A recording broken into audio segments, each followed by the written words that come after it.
তাস খেলা, জুয়া খেলা, সময় নষ্ট করলাম, আড্ডা দিলাম, কত কিছু করলাম, অন্যায়ের পথে চললাম, চাঁদাবাজি করলাম, মানুষের জমি জমা দখল করলাম, ঝগড়াঝাটি কইরা তর্ক কইরা সময়টা কাটায় দিলাম। অথচ জিন্দিগির হিসাব আল্লাহর কাছে দেওয়া লাগবে নাকি লাগবে না? বিচারে বসলে যেই লোকগুলোর চাপাবাজির কারণে ন্যায় বিচার করা যায় না, তাদের জ্ঞান কি কম না বেশি? তো জ্ঞান আছে বলেই তো চাপাবাজি করে। কিন্তু আল্লাহ পাক এই ব্যাপারে জিজ্ঞেস করবেন, আমি যে তোমাকে জ্ঞান দিছিলাম, তুমি জ্ঞানটা কোন কাজে খরচ করছো, হিসাব দাও। বাঁচার কোনো উপায় আছে নি? কবরে কি দলবল নিয়ে থাকবেন না একা থাকবেন? স্ত্রী নিয়ে ঘুমাবেন? হান্ডি পাতিল নিয়ে যাবেন? ফ্যান নিয়ে, এসি নিয়ে যাবেন? এই পৃথিবী আমাদের জন্য ক্ষণস্থায়ী। আমরা পৃথিবীতে এসেছি অল্প সময়ের জন্য, এখানে আমরা বেশি দিন থাকব না। আমার আপনার ভালো কর্মের ভালো আল্লাহ দিবেন প্রতিফল। কর্ম যদি খারাপ হয় তাইলে তার শাস্তি ভোগ করা লাগবে। একটা কথা মনে রাখবেন, আপনি কারো ক্ষতি করেছেন, কারো হক আপনি নষ্ট করছেন, কারো প্রতি জুলুম করেছেন, দুনিয়াতে যদি আপনি বিচার নাও আপনার বিরুদ্ধে যায় বা বিচার যদি না হয়, আখেরাতে অবশ্যই বিচার হবে। ওখানে আল্লাহর আদালত থেকে বাঁচার কোনো রাস্তা নেই। প্রতিটি নিয়ামতের হিসাব কিয়ামতের ময়দানে আল্লাহ পাক নেবেন। আমাদের যে দেহ আছে, আমাদের দেহটা আমাদের জন্য নিয়ামত, আর এই নিয়ামতটা দিছেন কে? আল্লাহ পাক। মানুষকে আল্লাহ পাক সুন্দর আকৃতিতে তৈরি করেছেন। মানুষ যে সুন্দর আকৃতিতে তৈরি হয়েছে এতে কোনো সন্দেহ নেই। দেখেন মানুষের ডিজাইন, আপনি নিজের দিকে তাকালে আপনি বুঝতে পারবেন। আল্লাহ পাক বলছেন, হাল আতা আলাল ইনসানি হিনুম মিনাদ দাহরি লাম ইয়াকুন শাইআম মাযকুরা। মানুষের জীবনে এমন একটা সময় তো ছিল যখন এই মানুষগুলোর কোনো অস্তিত্ব ছিল না। আমরা যারা মসজিদে এই মুহূর্তে বসে আছি বা পৃথিবীতে আমরা যারা অবস্থান করছি, আজ থেকে 100 বছর আগে আমাদের কেউ কি পৃথিবীতে ছিলাম?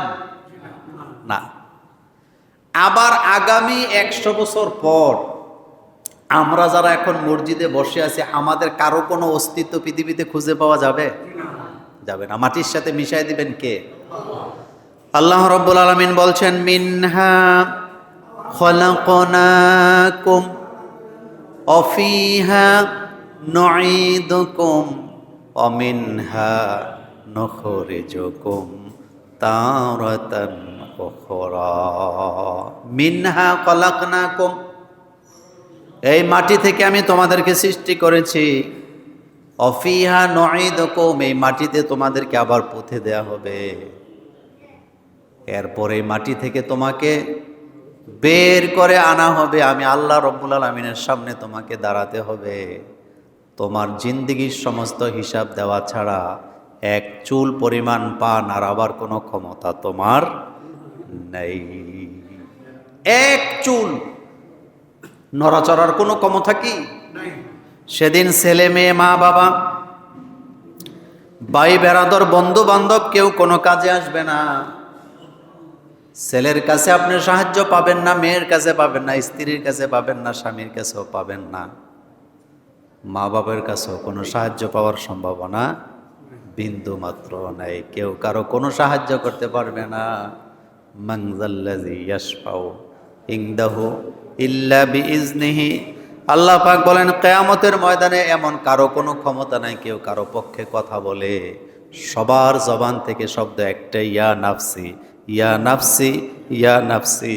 নিজের নিয়ে সকলে ব্যস্ত থাকবে, কারো উপকার করার ক্ষমতা কারো থাকবে না।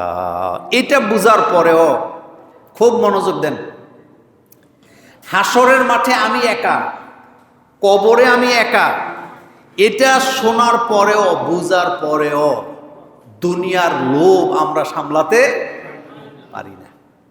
দুনিয়ার লোভ আমাদেরকে গ্রাস করে রাখছে। একটা বাড়ি বানাইছে, আরেকটা বাড়ি লাগবে।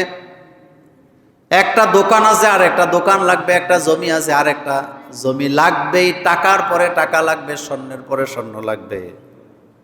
অথচ এই পৃথিবীতে যত স্বর্ণ অলংকার আছে, আল্লাহর হাবিব রাসূল করিম সাল্লাল্লাহু আলাইহি সাল্লাম বলেছেন পৃথিবীতে যত স্বর্ণ অলংকার আছে সবগুলা পরে থাকবে, এমন একদিন আসবে এগুলা হাত দিয়ে ধরার মতো লোক খুঁজে পাওয়া যাবে না।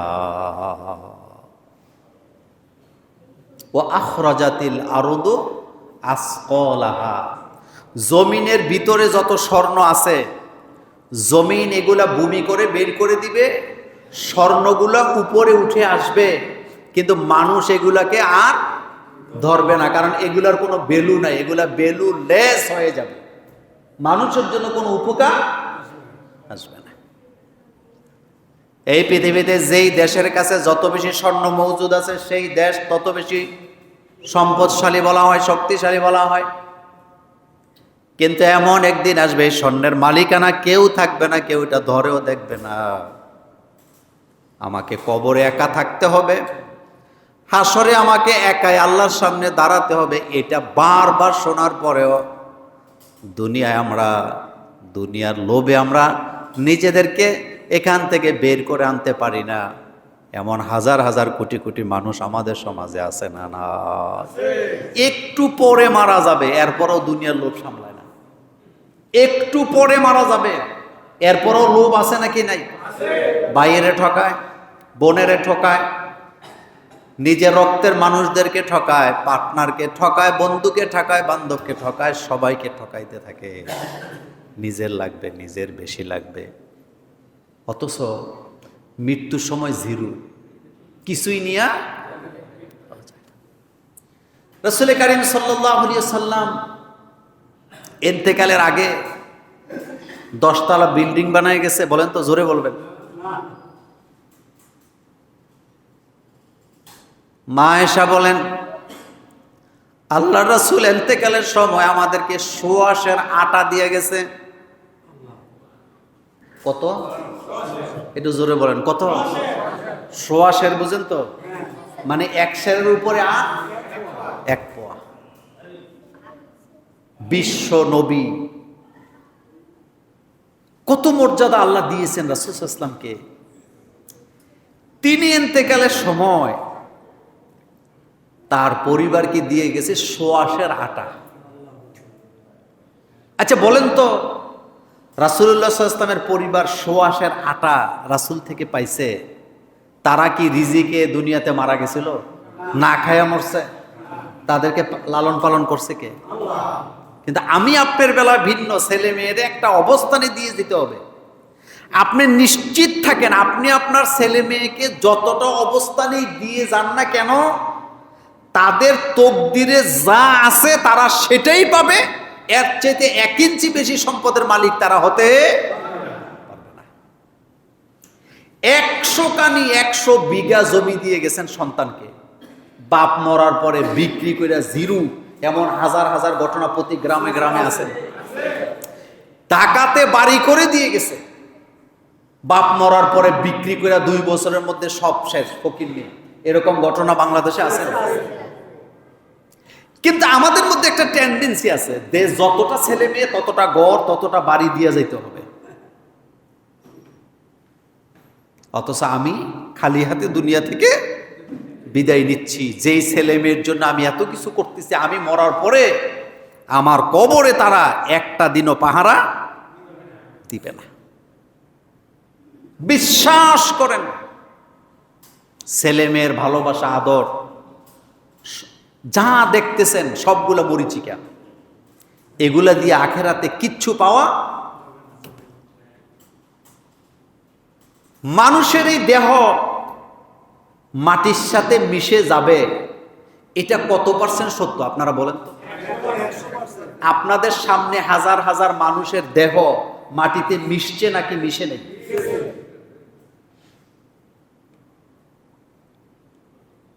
আপনি আজকে মারা যাবেন, 10 দিন পর আপনার দেহ থেকে যেই পরিমাণ দুর্গন্ধ বের হবে, আপনার স্ত্রী আপনার লাশের কাছে বসবে? পাকিস্তানের একজন নায়িকা, কথা কি মনোযোগ আছে তো? তো নায়িকারা স্বাভাবিক পর্যায়ে তারা একটু সাজগোজ বেশি করে, তারা সুন্দরী হয়, এক কথায় সুন্দর হয় কি না? পাকিস্তান রাষ্ট্র হিসাবে যেহেতু ইসলামকে বেশি প্রমোট করে, মেয়ে এই লাইনে যাওয়ার অপরাধে মা বাপ তার সাথে সম্পর্ক কি করছে? ছিন্ন করছে। কথাটা খুব মনোযোগ দেন। প্রভাবশালী নায়িকা পৃথিবীতে ঘুরে বেড়ায়, সে একটা ফ্ল্যাটে থাকতো, মা বাপের সাথে সম্পর্ক নেই।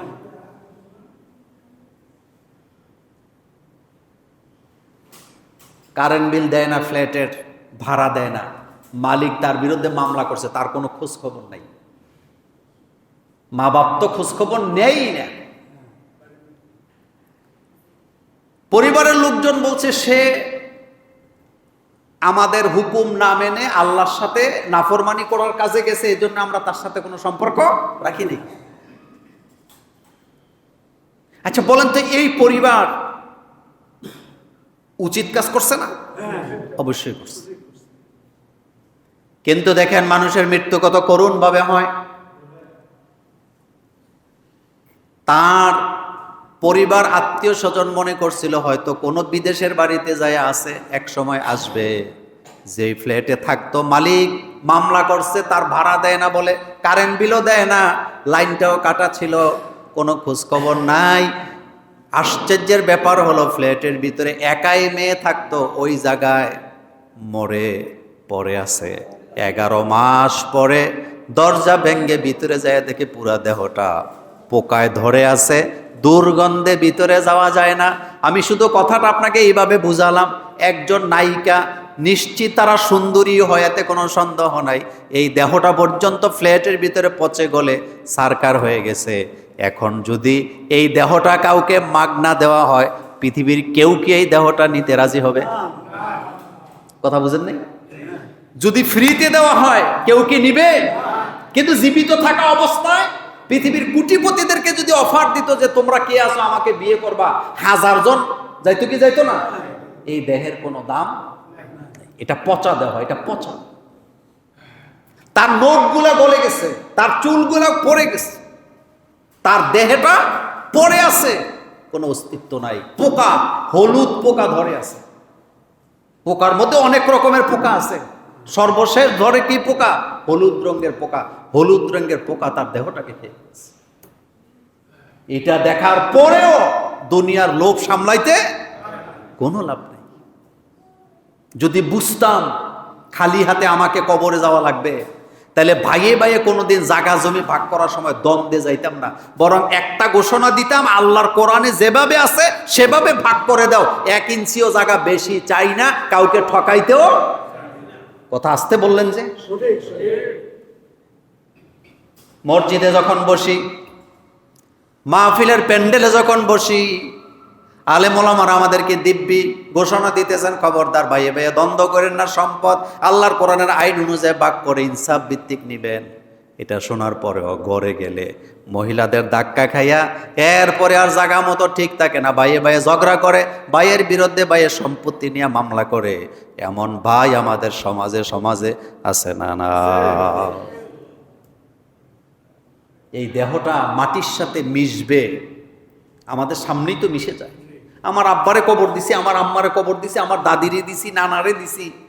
আপনি যাদেরকে কবর দিছেন, আপনি জানতো কবরটা একটু খুঁড়ে দেখেন তো তাদের কোনো অস্তিত্ব আছে কিনা, চেহারাটা আছে? হযরত ইব্রাহিম আলাইহিস সালাম আল্লাহ রাব্বুল আলামিনকে ডেকে বলতেছেন, রব্বি আরিনি কাইফা তুহিল মাউতা ক্বালা আওয়ালাম তুমিন। হযরত ইব্রাহিম আলাইহিস সালাম বলতেছেন, রব্বি আরিনি, আমার রব, আয় আমার আল্লাহ, তুমি আমারে দেখাও তুমি মৃত্যুকে কিভাবে জীবিত করবা। সুবহানাল্লাহ পড়েন। নবী নবী বলতেছে, আল্লাহ ও আমার রব, আরিনি, আমাকে দেখাও, কাইফা তুহিল মাউতা, তুমি কিভাবে মৃতকে জীবিত করো। মাটির সাথে মিশে যাবে, অস্তিত্ব খুঁজে পাওয়া যাবে না, ও রব আমার একটু দেখাও। আল্লাহ পাক বলতেছেন, আওয়ালাম তুমিন, ও ইব্রাহিম, আমি যে মাটির সাথে মিশে যাওয়া মানুষগুলোকে জীবিত করব, তুমি কি বিশ্বাস করো না? তুমি কি বিশ্বাস করো না? কলা বালা, ইব্রাহিম আলাইহিস সালাম বলতেছে আল্লাহ অবশ্যই বিশ্বাস করি। সুবহানাল্লাহ পড়েন। অবশ্যই বিশ্বাস করি। লিয়াত মাইন্না কালবি, কিন্তু আমি বুঝি না, আমারে যদি তুমি একটু দেখাও আমার আত্মাটা শান্তি পায়। সুবহানাল্লাহ পড়েন। ও আমার আল্লাহ, তুমি যে মৃত্যুকে জীবিত করবা এটা আমি বিশ্বাস করি, কিন্তু তুমি যদি আমারে দেখাও আমার আত্মাটা কি হয়? শান্তি পায়। আল্লাহ পাক বলেন ইব্রাহিম 4টা পাখি ধরে নিয়ে আসো, 4 কালারের 4 রঙের, জবে করো, কাটো কুটো একসাথে মিলাও, পাহাড়ের চূড়ার উপরে ছড়ায়া দাও, যাতে একটার হাড্ডি আরেকটার সাথে মিশে যায়, খুঁজে না পাওয়া যায়। হযরত ইব্রাহিম নবী 4টা পাখিকে ধরে জবে করে টুকরা টুকরা করে একটার সাথে আরেকটা মিশায়া এমনভাবে মিশাইছে ভর্তা বানায় ফেলছে। আল্লাহ বলেন এগুলা পাহাড়ের চূড়ায় ছিটাইয়া দাও। পাহাড়ের চূড়ায় যখন ছিটাই দিছে, আল্লাহ পাক বলে ইব্রাহিম এখন কি তুমি এগুলা বাইর করতে পারবা কোন পশমটা কোন পাখির? কয় না আল্লাহ, সম্ভব না। আল্লাহ বলেন এবার তুমি এই পাখিগুলাকে তোমার দিকে তোমার রবের নামে ডাকো। ইব্রাহিম আলাইহিস সালাম বললেন আমি যখন পাখিদেরকে ডাক দিলাম সাথে সাথে দেখতে পেলাম প্রত্যেকটা পশম উড়ে উড়ে এসে, গোশতের টুকরাগুলো উড়ে উড়ে এসে আগের মতো জোড়া লেগে প্রত্যেকটা পাখি আলাদা হইয়া আল্লাহর জিকির করতেছে। ক্ষমতা কার? আল্লাহ পাকের। শোয়েব আলাইহিস সালাম গাদাটারে বাইন্ধা রাখছে। গাদাই তো ছিল, মনোযোগ আছে আপনাদের? গাছের সাথে বেঁধে রাখছে, গম দিছে, গমের থেকে উঠটা দেখে গাদা মাটির সাথে মিশিয়ে রয়েছে, হাড্ডি গুড্ডি কিছুই। 100 বছর পর, কত বছর? শোয়েব আলাইহিস সালামকে আল্লাহ আমার গাদাকে আল্লাহকে তুমি ডাকো, ডাক দিছে, এবার গাদা জমিন থেকে জীবিত হয়েছে। যেরকম সুবহানাল্লাহ।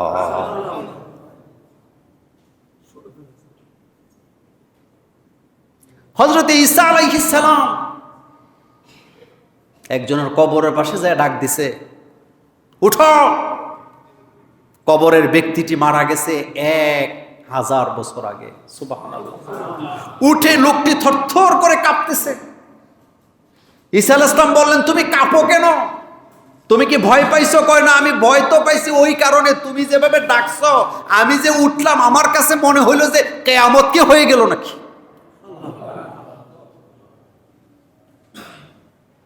কবরে কি দলবল নিয়ে থাকবেন না একা থাকবেন? স্ত্রী নিয়ে ঘুমাবেন? হান্ডি পাতিল নিয়ে যাবেন? ফ্যান নিয়ে এসি নিয়ে যাবেন? একা একা একা একা। এটা বুঝলে দুনিয়ার মায়া ছেড়ে দিতাম। মাউতে কাসেন করলো না সেন সারে মো, কবি কি সুন্দর করে বলেছেন, মাউতে কাসেন করলো না সেন সারে মো, কবরে বাইতেন করলো না সেন দাখেলো। পৃথিবীতে মৃত্যু নামক একটা শরবত আছে। শ্বশুর বাড়িতে বেড়াইতে গেছেন, ঘাটা বাড়িতে শরবত দিছে, ইচ্ছা খাইলেও পারেন না খাইলেও পারেন, জোরাজুরি নাই। কিন্তু কবি বলতেছে মৃত্যু নামক যে শরবত আছে তোমাকে পান করাই লাগবে, কিন্তু সমস্যা একটা, এটা যে কখন হাজির হবে তুমি নিজেও জানো না। বিয়ে করতে রওনা দিছে, রাস্তায় যে অ্যাক্সিডেন্ট করে মরে গেছে, এমন বোধহয় একদিনও শোনেন নাই। বিয়ে করতে রওনা দিছে, বিয়ে যাইতে পারে নাই, রাস্তায় শেষ। বিয়ে করছে, বউ নিয়ে বাড়িতে রওনা দিছে, রাস্তায় অ্যাক্সিডেন্ট করে বউ শেষ, স্বামীও শেষ। ঘটনা আসেনি?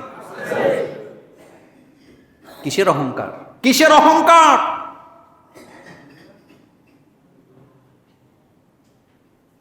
কিচ্ছু না, কিছুই না।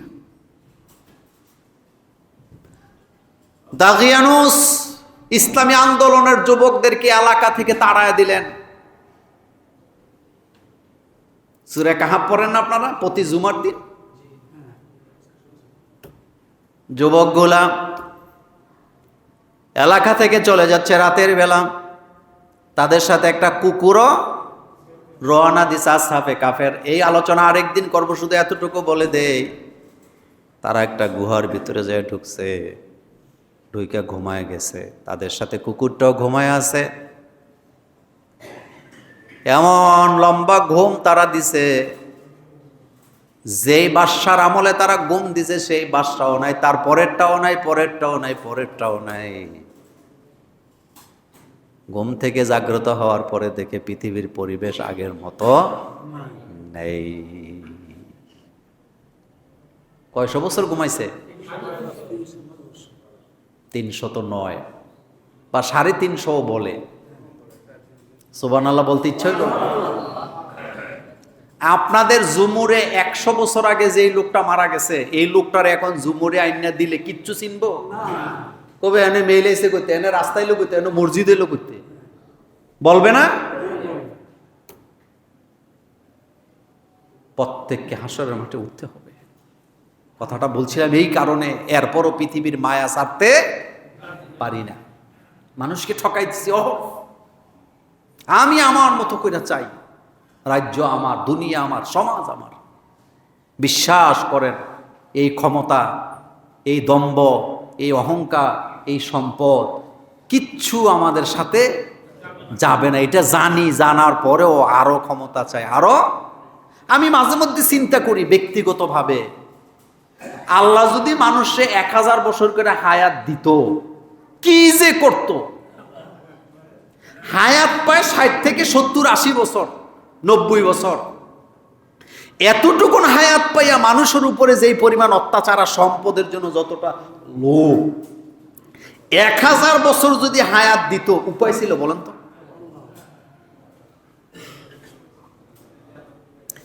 এজন্য বলা হয়েছে কবরে বাইতিন কুল্লু নাসিন দাখিল। কবর এমন একটা ঘর, যেই ঘরের ভিতরে ঢুকতেই হবে, না ঢুকে কোনো নিস্তার নেই। মাটির সাথে আল্লাহ মিশাই দিবেন। হাশরের ময়দানে তোলা হবে। আল্লাহ পাক বলেন, আমি যে তোমাকে কান দিলাম, আমি যে তোমাকে চোখ দিলাম, আমি যে তোমার হৃদয় দিলাম, প্রত্যেকটা জিনিসের হিসাব আমার কাছে দেওয়া লাগবে। ইন্নাস সামআ ওয়াল বাসার ওয়াল ফুআদা কুল্লু উলাইকা কানা আনহু মাসউলা। আল্লাহ পাক বলেন, কিয়ামতের ময়দানে তোমার কান, তোমার চোখ, তোমার অন্তরে যে আমি নিয়ামত দিয়েছিলাম, প্রত্যেকটার হিসাব আমি আল্লাহর কাছে তোমাকে দেওয়া লাগবে। আচ্ছা বলেন তো, ঠান্ডা মাথা একটু চিন্তা করেন তো, আপনার কানের দাম কত? এই যে কান আপনি দেখতেছেন, খালি এনে একটা ডিজাইন করে রাখছে, বিষয়টা কি এরকম? আপনি কি এই জায়গা দিয়ে শোনেন না ভিতরের জায়গা দিয়ে শোনেন? কেমনে শোনেন বলেন তো? এটার ভিতরে কি আছে? কাইটটা দেন কিছু না, কয়টা পশম পাবেন। সুবহানাল্লাহ আসে না? কয়টা কি আছে? পশম আছে, কয়েকটা পশম, যেটা বাদ্য আপনি যেটা দিয়ে শুনেন। ওই যে কানের পর্দা কয় না, পর্দা নাই, শুনবেন? কি জিনিস আল্লাহ দিলেন! আল্লাহ পাক বলেন, হাল আতা আলাল ইনসানি হিনুম মিনাদ দাহর লাম ইয়াকুন শাইআম মাযকুরা। মানুষ কি বুঝে না যে একটা সময় তার কোনো অস্তিত্বই ছিল? আমি আজ থেকে 50 বছর আগে পৃথিবীর মানুষ আমার নাম জানতো? আপনারা যাদের বয়স যতটুকু হয়েছে, আপনার জন্মের আগে কেউ জানতো? আপনি জন্মের আগে তো আপনি ছেলে না মেয়ে, এটাও তো আপনার মা বাবা জানতো না। কিন্তু অস্তিত্ব কে দিছে? তা আপনি কি মনে করছেন, আমি কি মনে করতেছি এই যে আল্লাহ এত সুন্দর করে আমারে বানাইছে, কোনো হিসাব কিতাব নিবে না? আল্লাহর নবী বলেছেন, কিয়ামতের ময়দানে প্রত্যেকটা বান্দাকে আল্লাহ 5টা প্রশ্ন করবে। জোরে বলেন কয়টা? লা তাজাউলু কাদামা আবদি ইয়াউমাল কিয়ামাতি হাত্তা ইয়াসআল। আল্লাহ রাসূল সাল্লাল্লাহু আলাইহি ওয়াসাল্লাম বলেন, 5টা প্রশ্নের জবাব যতক্ষণ পর্যন্ত দিতে না পারবা, লা তাজাউলু কাদামা, তোমরা তোমাদের কদমগুলাকে এক চুল পরিমাণও নাড়াতে পারবা না। প্রথম প্রশ্ন করা হবে, আন উমরি ফিমা আফনা। তোমারে যে আমি বয়স দিছিলাম, জিন্দেগি দিছিলাম 70 বছর, 80 বছর বয়স, তুমি তোমার জীবনটা কোন কাজে লাগাইছ? আহারে, তাস খেলা, জুয়া খেলা, সময় নষ্ট করলাম, আড্ডা দিলাম, কত কিছু করলাম, অন্যায়ের পথে চললাম, চাঁদাবাজি করলাম, মানুষের জমি জামা দখল করলাম, ঝগড়াঝাটি কইরা তর্ক কইরা সময়টা কাটায় দিলাম, অথচ জিন্দিগির হিসাব আল্লাহর কাছে দেওয়া লাগবে নাকি লাগবে না? কত সময় ব্যয় করে দিছি, কত সময় আমাদের মোবাইলে চলে যাচ্ছে, কত সময় টেলিভিশনের সামনে চলে যাচ্ছে। উপায় নাই, বিশ্বাস করেন উপায় নাই। ফেসবুকে ঢুকলে আর বাইরে হয় না, আসেন এরকম লোক? ইউটিউবে ঢুকলে আর বাইরে হয় না। এখন তো বাচ্চা অবস্থায় শুরু, বাচ্চাদেরকে কোনো ক্রমেই মোবাইল ছাড়া খাওয়ানো যায় না। কথা কি ঠিক বললাম? এটা কি মোল্লার ঘর, কি মৌলবীর ঘর, কি নেতার ঘর, কি খেতার ঘর, সব একই অবস্থা, সব এক অবস্থা। কারণ আপনার বাচ্চাটা যখন দেখতেছে আরেকজনের বাচ্চা মোবাইল টিপে, আপনারটাকে আপনি আটকায় রাখতে পারবেন? আপনার ঘরে টিভি নাই মনে করেন, আপনি একের সিদ্ধান্ত নেন আমি টিভি রাখবো না আমার ঘরে, নিশ্চিত থাকেন চুরি করে বাচ্চাগুলো আরেকজনের ঘরে যায় টিভি দেয়। আপনি আপনার বাচ্চাকে মোবাইল দেন না, আপনি আপনার বাচ্চাকে মোবাইল দেন নাই, নিশ্চিত থাকেন আপনার বাড়িতে মেহমান আসবে না, ওই মেহমানের মোবাইল নিয়ে বাচ্চারা টানাটানি করবে। আপনি দেন নাই কিন্তু বাচ্চার ফুফু আসছে বেড়াইতে, এখন বাচ্চা দৌড়ে যে ফুফুর মোবাইলটা যখন হাতে নিছে, এখন আর আপনার করার কিছু নাই। আপনি বাধা দিলে ফুফুরা কয় দমকাইস না, আমি আইছি একটু সময়ের জন্য, টিপুক, কিচ্ছু হবে না। এটা মহামারী আকার ধারণ করছে, মহামারী আকার। এবং আপনারা মাঝে মধ্যে দেখবেন আপনাদের ঘরেই আছে, মাঝে মধ্যে দেখবেন আপনার ঘরে 4 জন লোক এক রুমে, দেখবেন সবার হাতে মোবাইল, সবাই আলাদা আলাদা টিপতেছে।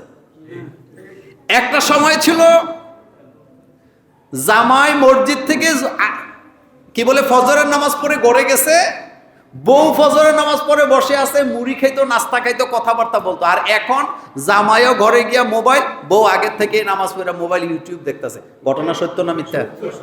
আসতে কয় সত্য না মিথ্যা? সময় আমাদের শেষ, কিন্তু এই সময়ের হিসাব কার কাছে দেওয়া লাগবে? বাঁচার কোনো রাস্তা? আল্লাহর নবী বললেন, কয়টা প্রশ্নের কথা বলছিলাম?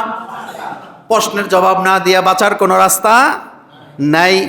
2 নাম্বার প্রশ্ন করা হবে, আমি যে তোমাকে জ্ঞান দিছিলাম, তুমি এই জ্ঞানগুলা কোন কাজে ব্যয় করছো? প্রত্যেকটা মানুষের কাছে জ্ঞান আছে, মূর্খ মানুষ বলতে কিছু নাই, ভালো মন্দ বুঝেনি। হেতে জীবনে স্কুলে যায় নাই, মনে করেন কোথায় যায় নাই? কোনো লেখাপড়া করে নাই। বলেন তো সে ভালো মন্দ বুঝে নাকি বুঝে না? দেখেন আমাদের গ্রামে একটা ছেলে সহজ সরল কয় আর কি, মানুষ একেবারে সহজ, দুনিয়ার কিছুই বুঝে না। এক কথায় তারে যদি বলেন তুই খাইতে থাক, হেতে খাইতেই থাকে, যদি বলেন কাজ করতে থাক, করতেই থাকে, মানে দুনিয়ার কোনো খোঁজ। আবার খাবার না দিলে 3 দিনও চায় না। তা আপনি বলেন তো তার বিষয়টা ভিন্ন না? এই ছেলেটা কয়েকদিন আগে আমি বাড়িতে গেছি, আমার সাথে দেখা করতে আসে, পরনে একটা লুঙ্গি, হাতে একটা ওই যে ছাগলের খুঁটি, বুঝেন তো, রশি সহ। তা আসার পরে আমি বসে আছি একটা চেয়ারে, আরো চেয়ার খালি আছে। তো জিজ্ঞেস করলাম তুমি সালাম দিছে, কেমন আছো? কয় কাকা ভালো আছি। তাই আমি বললাম তুমি বসো। কয় না, আপনার সামনে বসি কেমনে? মনোযোগ আছে আপনাদের? কি বলছে কথাটা? তার জ্ঞান আছে, এই কথা কেউ বিশ্বাস করবে না, কিন্তু এই ছেলেটাও বুঝে যে এই লোকের সামনে বসা তার। আমি আপনাকে বুঝাইলাম আর কি, যে জ্ঞান ছাড়া মানুষ, যারে যতটুকু জ্ঞান দেওয়ার দরকার আল্লাহ ততটুকুই তারে দেয়, কিন্তু সে জ্ঞানটাকে প্রপারলি কাজে লাগায় না। যে লোকটা লাশের উপরে পাথর মারল, আপনার কি মনে হয় তার জ্ঞান নাই? যেই লোকটা লাশের উপরে দাঁড়াইয়া যেই যুবকগুলা নাচানাচি করলো, আপনার কি মনে হয় তাদের জ্ঞান নাই? যারা মানুষের বিরুদ্ধে আদালতে মিথ্যা মামলা দিতে যায়, তাদের জ্ঞান আরো বেশি না কম? জ্ঞান আছে বললেই তো চালাকি করে সেখানে যায় এটা কাজে লাগায়। বিচারে বসলে যেই লোকগুলোর চাপাবাজির কারণে ন্যায় বিচার করা যায় না, তাদের জ্ঞান কি কম না বেশি? তো জ্ঞান আছে বলেই তো চাপাবাজি করে। কিন্তু আল্লাহ পাক এই ব্যাপারে জিজ্ঞেস করবেন, আমি যে তোমাকে জ্ঞান দিছিলাম তুমি জ্ঞানটা কোন কাজে খরচ করছো, হিসাব দাও। বাঁচার কোনো উপায় আছে নি? নাই। 3 নম্বরে আল্লাহ পাক বলবেন আমি যে তোমার সম্পদ দিছিলাম, বলেন কি? আমি যে তোমাকে সম্পদ দিছিলাম, সম্পদগুলো তুমি কোন কাজে ব্যয় করছো? টাকার মালিক হইয়া সিনেমা হল বানায়, টাকার মালিক হইয়া মেলা দেয়, গানের আসর বসায়, ছেলে মেয়ের বিয়ার অনুষ্ঠানে, জন্মদিনের অনুষ্ঠানে গানের মতো নোংরা অনুষ্ঠান বসায়, এমন লোক আমাদের সমাজে আছে না? নাই। মাইকেল জ্যাকসনের নাম শুনছেন? কথা কয় না। পৃথিবীর একজন শাসক, নাম বলতে চাই না, মুসলমান, ভালো মানুষও নাকি। এই বেড়ার জন্মদিনে মাইকেল জ্যাকসনের নাচ আর গান শুনতে মন চাইছে। স্পেশাল বিমান দিয়া মাইকেল জ্যাকসনকে 1 কোটি টাকা খরচ কইরা, 1 কোটি ডলার, টাকা নয়, 1 কোটি ডলার খরচ কইরা আইনা জন্মদিনে হেরে নাচাইছে। এই টাকাটা ভালো কাজে গেছে না অন্যায় কাজে গেছে? মেলা দেয় না, মেলা, মেলার মধ্যে জুয়া আছে নি? জুয়া আছে দেখেই তো মেলায় মানুষ যায়। কুমিল্লার এক মেলা দিয়া কত কাহিনী গেছে, গেছে নি? গেছে। তাহলে এই যে মাল আল্লাহ দিছিলেন, আল্লাহ জিজ্ঞেস করবে তুমি কোন কাজে ব্যয় করছো। শোনেন, ইসলামে বখিল হওয়া জায়েজ নাই, আবার একেবারে সব ছেড়ে দেওয়াও কি নাই? জায়েজ নাই। মধ্যম পন্থা অবলম্বন করতে হবে। আমের মৌসুম, ঘরের মধ্যে আম একেবারে কি বলে ক্যারেটে ক্যারেটে আইনা রাখছেন, কিছু খাইতেছে বাচ্চারা, কিছু ফালাইতেছে, কিছু পচাইতেছে, জায়েজ নাই। আমার টাকা আছে কিন্তু বখিলামির কারণে 1 কেজিও কিনা ছেলে মেয়েরে খাওয়াইতে রাজি নাই, এটাও করা যাবে না। আপনার বাচ্চাটা যতটুকু খায় ততটুকু দিবেন। এই ব্যাপারে আরেকদিন একটা আলোচনা দেব, বাচ্চাদের খাবারের বিষয়ে। বাচ্চাদের খাবারের বিষয়ে আমরা ইনসাফ করি না। কিছু কিছু মহিলা আছে, বাচ্চা কিন্তু এতটুক, এত বড় বলের মধ্যে ভাত লইয়া তার হাতে একটা মোবাইল দিয়া 2 ঘন্টা লাগাইয়া, কথা কি ঠিক? মানে 2 ঘন্টা লাগাইয়া ঢুকাইতেছে, মানে যেটা প্রথম খাওয়াইছিল সেটা হজম হয়ে গেছে অলরেডি, কিন্তু প্লেটে এখনো খানা আছে। এরকমের মা আসেনি? এইদিকে বাচ্চাটির ফ্যাটটি হয় এত বড়, এইটি ভবিষ্যতে আর কোনো কাজে লাগে না। শোনেন, উপবাস নিয়ে যারা স্কুলে মাদ্রাসায় গেছেন তারাই মানুষ হয়েছে। আর খাইতে খাইতে পেটকে ডোল বানাইয়া হাঁটতে পারে না, এদের বাচ্চা কাচ্চা মানুষ খুবই কম হয়েছে। আর এই যে খাওয়ায়, এগুলি মূলত হিংসার কারণে খাওয়ায়। আবার কিছু কিছু মহিলা আছে বাচ্চারে খাওয়ায় আর খোটা দেয়, কয় খাস না কেন, দেখছো তোর স্বাস্থ্য ভাই জেঠতো ভাই কত মোটা। কথা কি সত্য না মিথ্যা? মূল হিংসা। বলেন মূলে কি? এটি বোধহয় আপনাদের পরিবারে হয় না। এত ফেরেশতা দুনিয়াতে নাই, সব পরিবারই আছে। আমার কলেজার ভাইয়ারাম, 4 নম্বরে আল্লাহ রাব্বুল আলামিন বলবেন আমি যে তোমারে যৌবন দিছিলাম, বলেন কথা কন না কেন, জোরে বলেন। যৌবন, উত্তেজনা দিছিলাম, যৌবন দিছিলাম, কোন কাজে লাগাইছো? একটা কথা মনে রাখবেন, যৌবন একবার চলে গেলে এটা আর না, এটা আর আসবে না। আপনি 20 বছর বয়সে, 30 বছর বয়সে বিয়ে করার পরে চুরি করে হরবে চলে গেছে, কথা সত্য নেই? এখন মুরগির গোশত, গরুর গোশত পিঠা বানায় আগে জামাই কয় না শরীর বেশি ভালো না, এখন আর আসা যাবে না। তাহলে যৌবন এখন আসে না গেছে? যৌবন একবার চলে গেলে পৃথিবীর কোন ডাক্তার আপনার যৌবন ফেরত দিতে পারবে না, কারো ক্ষমতা নাই, হেতের নিজেরই যৌবন নাই।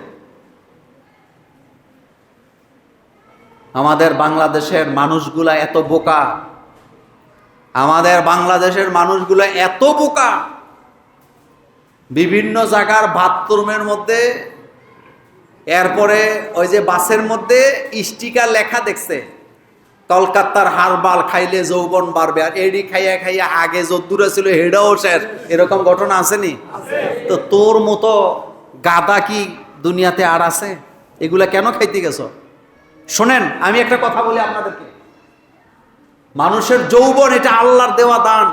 এই যে চুল, দাড়ি, মোষ, মনোযোগ আছে, এই যে আমাদের দেহটা, এটা আল্লাহ পাক বানাইছেন। এটার মধ্যে এমন কিছু জিনিস আল্লাহ দিছে যেটা ডাক্তারদের কোনো কন্ট্রোলই, যেমন যৌবন। আপনার চুল পাকা শুরু হইলো, দাড়ি পাকা শুরু হইলো, বলেন তো পৃথিবীর কোন ডাক্তার ওষুধ দিয়া চুল পাকা দাড়ি পাকা বন্ধ করতে পারবে? পারবে না। এটা হরমোন। 20 বছর 22 বছর বয়সে গরুর গোশত এক টুকরা খাইলে যেই পরিমাণ উত্তেজনা শরীরে তৈরি হয়েছে, 50 বছর বয়সে 50টা খাইলেও 100 ভাগের 1 ভাগ আর উত্তেজনা হবে না। কারণ এটা যেভাবে আল্লাহ বানাইছে এভাবে আর নাই। কারণ কোরআনে আল্লাহ পাক বলছে, আমি তোমাকে প্রথমে বানাইছি দুর্বল করে, এরপরে আমি তোমাকে শক্তিশালী করে যৌবন দেওয়ার পরে আমি আবার তোমাকে পুনরার জায়গায় ফিরে নিচ্ছি। অর্থাৎ আবার কোথায় নিচ্ছি? দুর্বলতার জায়গায় নিয়ে যাচ্ছি। তো আল্লাহ বলতেছে, আমি তোমাকে দুর্বলতার জায়গায় নিয়ে যাচ্ছি। দুনিয়ার মানুষ আপনাকে কখনো সবলতা দান করতে পারবে না। গুরুত্বপূর্ণ আলোচনা আমার কাছে এই ব্যাপারে আছে, আগামী জুমাতে করব। তবে একটা কথা শেষ বলি, আমাদের যৌবনে যখন ভাটা পড়ে, আর এই যৌবন আপনি আর আগের জায়গায় নিতে পারবেন না, এটা নিশ্চিত থাকেন। কোনো ওষুধ খাইয়েন না। এই কলকাতার হারবার মারবার এগুলো সব ধোকা, এগুলো সব ধোকা ধোকা ধোকা, আপনাকে শেষ করে দিবে। কারণ যে আল্লাহ আপনাকে যৌবন দিছিলেন, সেই আল্লাহ আপনাকে আবার কি দিচ্ছে? দুর্বলতা। এটাকে কন্ট্রোল করার ক্ষমতা কারো নাই। এই যে চুল পাকা শুরু হয়েছে, দাড়ি পাকা শুরু হয়েছে, আপনি মনে করছেন ওষুধ খাইলে, ভিটামিন খাইলে এটি ভালো হয়? জীবনেও না, কিচ্ছু করতে পারবে। আচ্ছা বলেন তো, 5 বছর বয়সের বাচ্চাদের মোষ ওঠেনি? কথা আসতে কর। দাড়ি উঠেনি? 6 বছর, 7 বছর। কিন্তু যখন যৌবন আসে 17-18 বছরে, তারে দাড়ি দেয় কে? কথা আসতে কর। আল্লাহ দিছে। যিনি দাড়ি দিছেন তিনি দাড়ি পাকাচ্ছেন, এটা কোরআনের আয়াত। যিনি চুল দিছেন চুল পাকাচ্ছেন, যিনি যৌবন দিছে তিনি যৌবনটা নিয়ে যাচ্ছে আস্তে আস্তে। আপনি টেরও পাবেন না কিভাবে দুর্বল হয়ে যাচ্ছেন। কিন্তু আপনি আল্লাহর বিরুদ্ধে যাইয়া ওষুধপত্র খাইয়া আপনি যৌবন ফিরে এলাইবে, একেবারে 80 বছরের বুড়ি আপনি 10 বছরে হয়ে যাবেন, এত সোজা না। পত্রিকার মধ্যে একটা আর্টিকেল পড়লাম, ভারতের এক নায়িকা 40 বছর বয়স, কিন্তু নিজের 18 বছর দেখানোর জন্য ইনজেকশন দিছে শরীরের মধ্যে। কি দিছে? কথা কি বুঝেন? বয়স তার কত? 40 পার হইছে। নিজের যাতে 18-19 বছর বুঝায়, এই জন্য ইনজেকশন নিতে নিতে শেষ, কল্লা খেতে একেবারে মরে গেছে। এই যে মাঝে মধ্যে দেখেন না, বাংলাদেশের কিছু মেয়েরা ঠোঁটের মধ্যে ওই যে ঠোঁট চেঞ্জ করে, কথা কর না কেন? এরপরে মুখের মধ্যে প্লাস্টিক সার্জারি করে, কি করে না? একটু সামনাসামনি যে খবর নিয়ে, এ যা দেখতেছেন সবই নকল। আপনি যদি এই চেহারার মধ্যে কোনো কেমিক্যাল অথবা কোনো কি বলে সোনো পাউডার ব্যবহার না করেন, মৃত্যু পর্যন্ত আপনার চেহারার মধ্যে উজ্জ্বলতা থাকবে। আর আপনি যদি এগুলা ব্যবহার করেন, আপনারা যাদেরকে টেলিভিশনে এত সুন্দর দেখেন, বাস্তবে যাইয়া দেখেন জিনিসটা কি। এই যে টিকটকে এত সুন্দর মায়া দেখতেছেন, বাস্তবে দেখলে বুঝতেন যে আসলে ব্যাপারটা কি। ফিল্টার মাইরে এমন করছে। শোনেন, যত সাবান, যত কি বলে কসমেটিক্স কম ব্যবহার করবেন, আপনার শরীরে তত বেশি সুন্দর থাকবে, সতেজ থাকবে, চেহারার মধ্যে কোনো দাগ পাবেন না। আর এগুলো যত মাখবেন, ধ্বংস। বলেন কি?